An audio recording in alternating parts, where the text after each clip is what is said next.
This time, it'll be different. I'll wake up for that sunrise. I'll look with my eyes, not my phone. I'll slow down to see every little thing.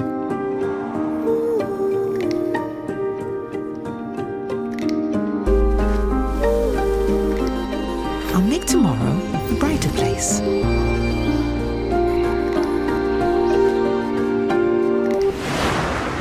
I'll stop to smell the flowers. I won't just do it for the gram.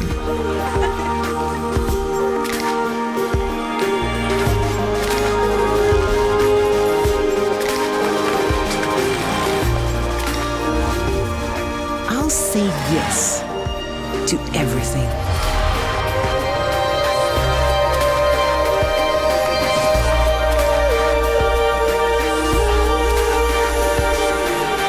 This time, it will be different. Hello, welcome to Online Travel Talks. I'm Julie Feuell, I'm the MD of OTT, and today I'm very happy to welcome Michael Rodriguez. He is the Area Director from Singapore Tourist Board. Hi, welcome Michael, how are you today? Hi Julia, feeling really good, really good. Excited to be here having this conversation with you. Brilliant, brilliant. So for everyone, tell us your background and also about the London-based Singapore Tourist Board that you run as well. Yep, so I lead a team here in London. So I'm the area director of Northern and Southwestern Europe. Sounds such a complicated title, but essentially we oversee the geographical regions of the UK, the Nordics, as well as Spain and Portugal. The UK is such an important market for us, for Singapore. So what we do here in market as part of the Singapore Tourism Board is essentially to promote Singapore. But more than that, we more than just promoting Singapore, we do a number of brand partnerships with whether it's with travel trade or even lifestyle brands. We do trade partnerships with our trade partners, and we do training as well, training and product development, and using amazing platforms such as yourselves. Thank you very much. Absolutely. And so tell us how the recovery has been going, because Asia was hit quite badly, but I know Singapore has navigated the pandemic actually really well. But tell me more about that. Yeah, the last 2 years has there's no way to sugarcoat it, right? The last 2 years has been really tough. Yeah. But from 2022 onwards, there's been some green shoots. Things are looking positive. Singapore, we have always adopted a kind of calibrated approach to reopening. So we've taken the first step as early as last October. We had something called the vaccinated travel lanes, which allowed some form of travel into Singapore already. But actually from April this year, we essentially removed almost all our restrictions, entry restrictions into Singapore, especially if you are fully vaccinated. So from April this year, if you're fully vaccinated, essentially there's no test, no entry requirements. You basically book your flight and just come into Singapore.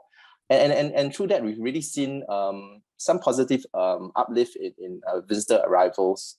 So in total, just looking at Singapore as a whole, up to the first half of this year, we've seen about 1.5 million visitors worldwide, of which about 50,000 came from the UK. So quite promising, considering that it's only a few months. We are cautiously optimistic. On top of that, actually just announced in Singapore that from Monday onwards, we are further relaxing some measures in Singapore. So currently, you do not have to wear a mask outdoors, but from Monday onwards, you do not have to wear a mask indoors as well. So the only requirements is to wear a mask on public transport. So essentially, we are back to normal, I would say. So it's a great time to come visit Singapore, and even for non-vaccinated travelers, we've done some relaxation of the policy as well. So from next Monday onwards, non-vaccinated travelers, they do not need to quarantine when they come into Singapore anymore. The only requirement is that they do a pre-departure test before entering. So we are almost towards pre-COVID. brilliant. That's really good. And what type of test would they need to take? Is that a PCR or is it a lateral flow? That would be I think it's a lateral flow test. Yeah, but it's not, details are yet to come. So definitely we'll share more once ready. Yeah. Okay, just wondered. And so when you say Monday, that's the 31st of August, I think. Is it Monday the 31st? 29th. I'm wishing the year away, as the year is going too fast anyway. Okay, 29th of August it's a funny date, isn't it? You think 1st of September, 31st of August. we just want it to happen as early as but possible. Anyway, I think exactly, I can tell you're keen. So 29th. We're definitely keen. Yeah. Very, very keen. Yeah, okay, that's excellent. So yeah, really but I have to say also, we are in a way optimistic because not only Singapore that's opening up, in the last few months, we've heard announcements from like Australia, Thailand, Indonesia, and collectively as the Asia Pacific region, I think we are moving towards a post-pandemic era. So that has helped Singapore a lot as well. It's quite natural for visitors from the UK to twin Singapore with other destinations. So it's always good news when Singapore as well as the countries around us, we collectively open together. So that's I think a benefit to the whole region as a whole. Oh, most definitely. And Australia opening as soon as it did, I think really helped Asia to sort of really look at what they were doing and open up a lot quicker as well. But they've opened up more methodically and carefully along the year. And now as they're sort of gathering in confidence, just thinking of other nations that we work with. So brilliant to hear the news for Monday. And I also know that Star Alliance has moved their head office to Singapore too. So that's a good move. Yeah, I mean, Singapore has always been a major air hub for us, and Changi Airport, it's obviously you say I'm biased, but I think it's the best airport in the world. It's truly amazing. Yeah, it's a destination and experience in and of itself actually.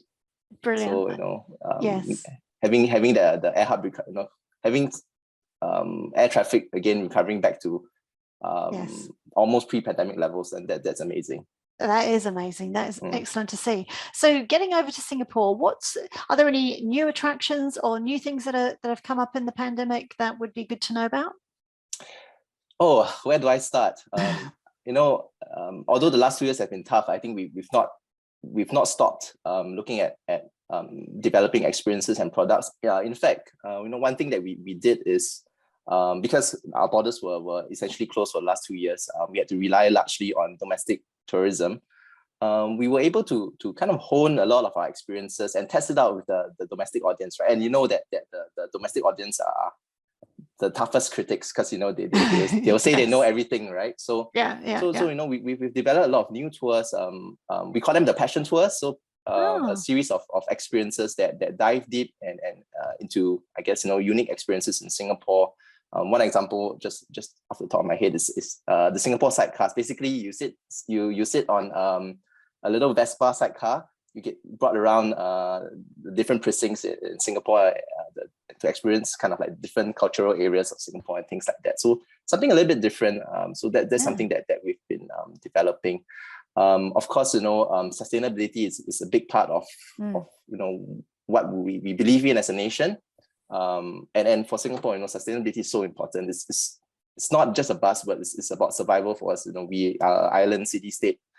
We have to rely on essentially ourselves, right, in terms of supporting, whether it's water needs or energy needs and things like that. So we've looked at developing a Singapore Green Plan. Essentially, it's a sustainability roadmap for our nation. Part of it also involves upskilling our tourism product, especially in terms of the hotel. So we are looking at developing certification for our hotels to be more sustainable.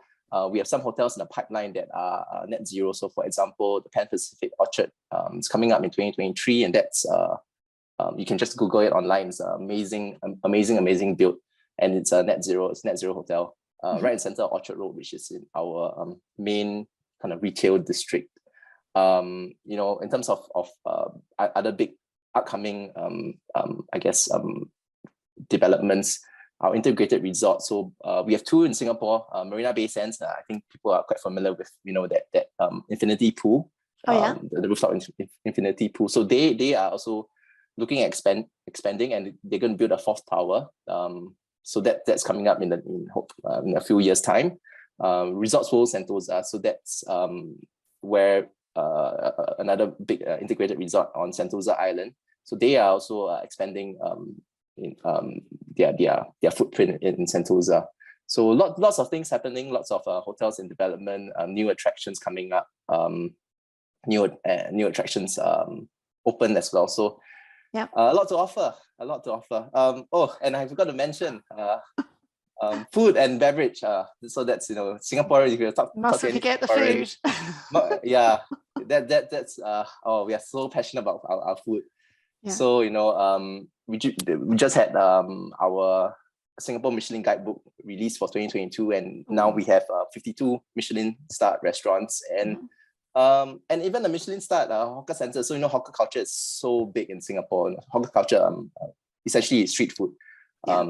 So that's really big in Singapore, and we have a Michelin starred hawker stall which sells like noodles.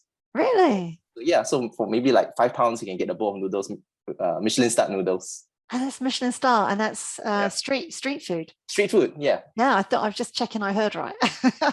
served by a special waiter maybe outside. That'd be quite funny. Wow, that is amazing. Really, really good. Well, is there anything else that we should know about Singapore before I close the chat? I know this. You could carry on talking all afternoon. Yeah. There's so much to know about Singapore. Yeah. I think one thing that people know of Singapore is that we are a big metropolis, a big urban destination, a city getaway, and a stopover. All of that is true. And I would say that while that's true, that there's so much more to Singapore, so many other facets to Singapore, right? We are a gateway to Southeast Asia and Asia Pacific. Within like a 5-hour flight from Singapore, you practically can get to almost everywhere in Asia. So having Singapore as that perfect twin to be it Australia, Indonesia, Thailand, that would be an amazing package or destination. On top of that, we pride ourselves of being a very green destination. Green not only in terms of sustainability, but green as in literally green. Literally green, yeah. So we've dedicated a lot of our spaces for parks and greenery. We have a UNESCO World Heritage gardens, Singapore Botanic Gardens, and also the Gardens by the Bay. So Gardens by the Bay, it's where we have this structure is called the Super Tree. So really iconic structures in Singapore. So if anyone listening to this, I encourage you to look beyond just the urban landscape of Singapore and consider what we can offer on more of the nature and green side of things. Not many people also know that we have more than 60 islands of Singapore beyond the main island. So lots to see, lots to do, lots to explore, and you got to spend more time there. That's why, of course, you say I'm biased, but yes, of course you will be. Absolutely. Well, I think if you want to know more about Singapore, then of course they have. Anybody out there really should be doing the Singapore Tourist Board's course. It was actually the most popular course in 2020 of all the courses that we had, and we have lots. So, well done on that achievement. And yes, I think if you've been hiding under a bush and you need to know a little bit more about Singapore, then you should get straight onto their course and learn away. And it's being updated as we go along anyway. So great. Thank you very, very much, Michael, for spending time today on Online Travel Talks. It's great to see you and talk to you, and look forward to talking to you again on another Online Travel Talks. Thanks, Julia. That's my pleasure. Thank you. See you then. Bye.